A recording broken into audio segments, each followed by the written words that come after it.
दोस्तों, आज हम बात करने वाले हैं पुराने दौर की एक ऐसी अभिनेत्री के बारे में जिन्होंने हिंदी सिनेमा में खूब शोहरत, कामयाबी और बुलंदियों को छुआ। ऐसा इसलिए कह रहे हैं क्योंकि ये कहानी है एक मध्य वर्गीय परिवार की उस लड़की की जिसका जीवन संघर्ष और दर्द से भरा रहा, लेकिन फिर भी उसने कभी हार नहीं मानी।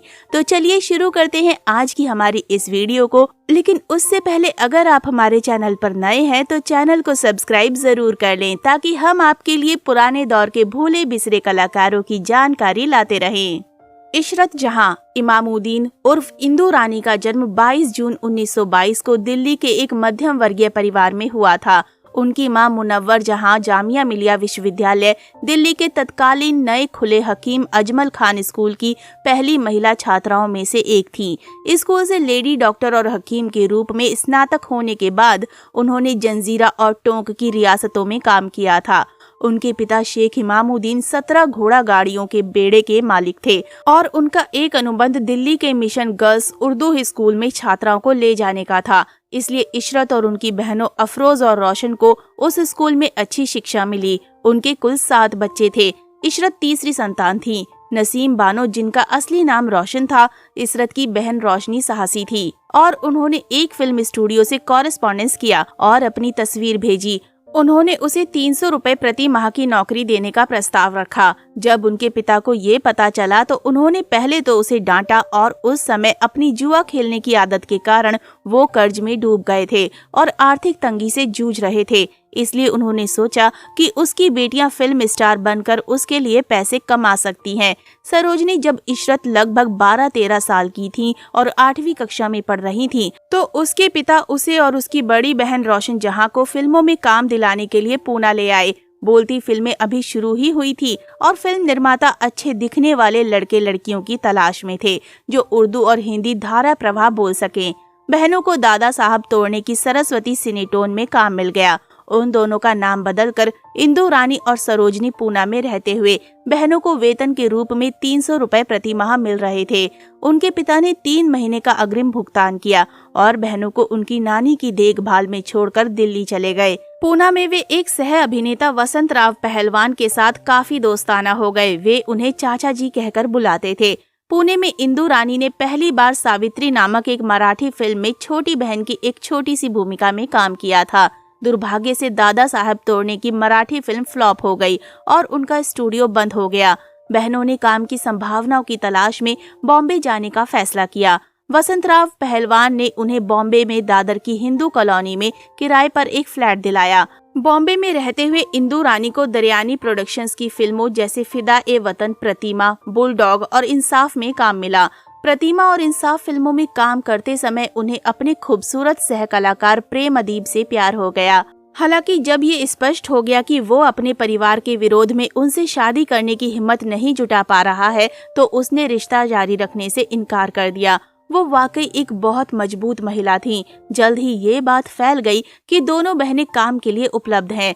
बहनों को बॉम्बे में कुछ भी ज्यादा पता नहीं था और वे कहीं भी जा नहीं सकती थीं। इसलिए निर्माता उनके पास आए। पहले वी शांताराम थे जिन्होंने इंदु रानी को 300 रुपए प्रति माह की नौकरी की पेशकश की।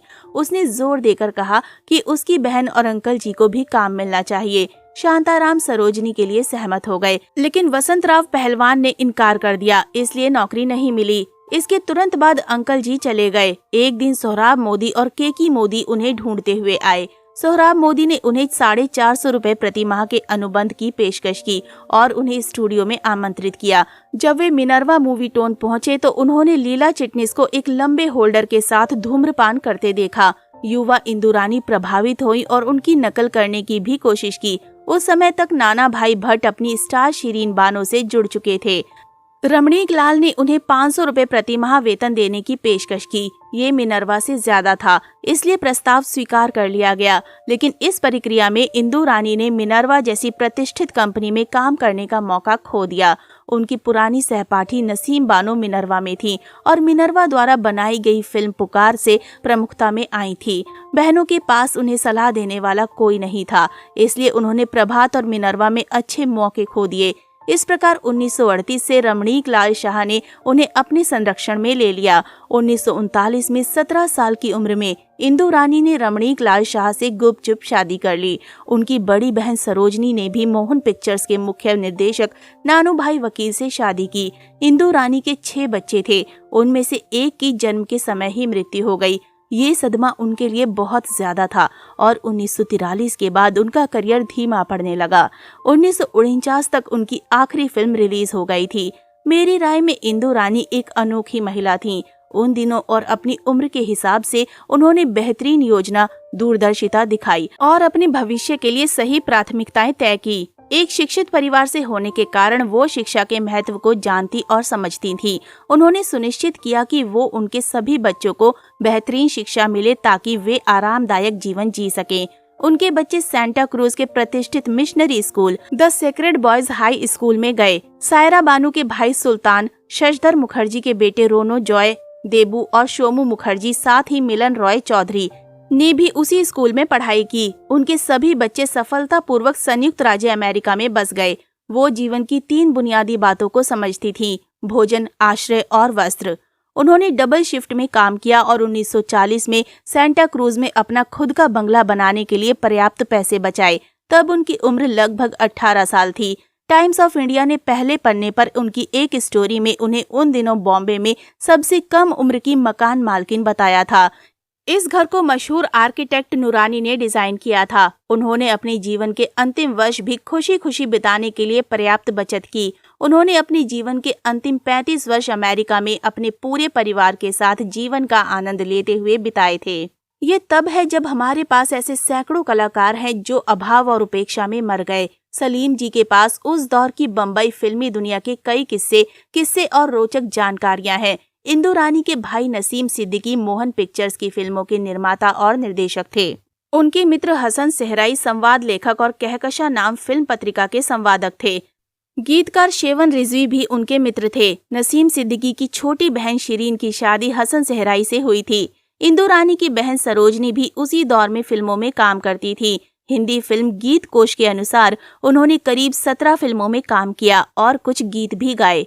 सरोजनी और इंदु रानी ने 3 फिल्मों में साथ काम किया, जिनके नाम है जादुई कंगन, हातिम ताई की बेटी और ताजमहल। इंदु रानी ने HFGK के अनुसार 21 फिल्मों में काम किया और सलीम जी और हरीश जी की दोनों ने शोध किया। उनकी फिल्मोग्राफी अंत में दी गई है। कृपया ध्यान दें कि उन्हें इंदु रानी और इंदु बाला के रूप में भी श्रेय दिया गया था। एक और इंदु बाला भी थी, लेकिन उन्होंने कलकत्ता में बनी फिल्मों और कलकत्ता के निर्माताओं द्वारा बनाई गई फिल्मों में काम किया। सलीम जी की जानकारी के आधार पर उन फिल्मों को इस सूची से बाहर रखा गया है। इंदु रानी ने अपने समय के कई जाने माने नायकों के साथ काम किया, जैसे प्रेम अदीब, जयंत, जीवन, याकूब, मुबारक, सुशील कुमार, यूसुफ इफेंडी, नजीर, नवीक याग्निक, यशवंत देवई आदि।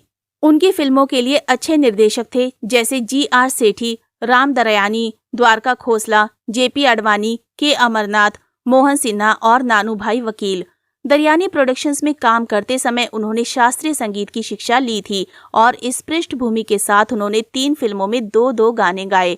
उन्होंने अनिल विश्वास के निर्देशन में 4 गाने और माधोलाल मास्टर के निर्देशन में 2 गाने गाए। रमणीक लाल शाह और इंदु रानी दोनों ही बहुत उदार और मददगार स्वभाव के थे। जब बाल कलाकार मीना कुमारी आर्थिक संकट में थी और उनके पिता रमणीक भाई से संपर्क किया, अभिनेत्री निर्मला देवी इंदु रानी की दोस्त थी और उनके पिता अरुण आहूजा उनके राखी भाई थे। जब आहूजा परिवार ने सब कुछ खो दिया था तो ये इंदु रानी ही थीं जिन्होंने 2 महीने तक उनके मासिक खर्च का भुगतान किया। बाद में आहूजा दंपति जुहू में अपना घर बेचकर विरार चले गए, लेकिन उन्होंने इंदु रानी को सारा पैसा वापस कर दिया। निर्देशक, निर्माता, अभिनेता नजीर और उनकी पत्नी अभिनेत्री स्वर्णलता का मामला बिल्कुल इसके विपरीत था। वे अपनी रोल्स रॉयस में इंदु रानी से मिलने गए, उनसे कुछ पैसे उधार लिए और फिर कुछ दिनों के भीतर बिना पैसे चुकाए चुपचाप पाकिस्तान चले गए। 1960 के दशक की शुरुआत में सलीम जी और अन्य भाई बहन एक एक करके पढ़ाई के लिए अमेरिका चले गए और फिर सभी अमेरिका में बस गए। रमणीक भाई शाह का 1973 में निधन हो गया। बाद में इंदु रानी भी अमेरिका चली गईं और बारी बारी से अपने बेटों के साथ रहीं। उन्होंने अपना समय 12 पोते पोतियों और 6 पड़पोतों के साथ खुशी खुशी बिताया था। एक संतुष्ट और फलदायी जीवन के बाद 90 वर्ष की उम्र में 18 फरवरी 2012 को अमेरिका में इंदु रानी का निधन हो गया। उनकी कब्र कैलिफोर्निया के कैमारिलो शहर के वेंचुरा काउंटी में है। तो दोस्तों अभी के लिए बस इतना ही। मिलते हैं अगली वीडियो में, तब तक आप सब अपना ध्यान रखिए। Bye bye.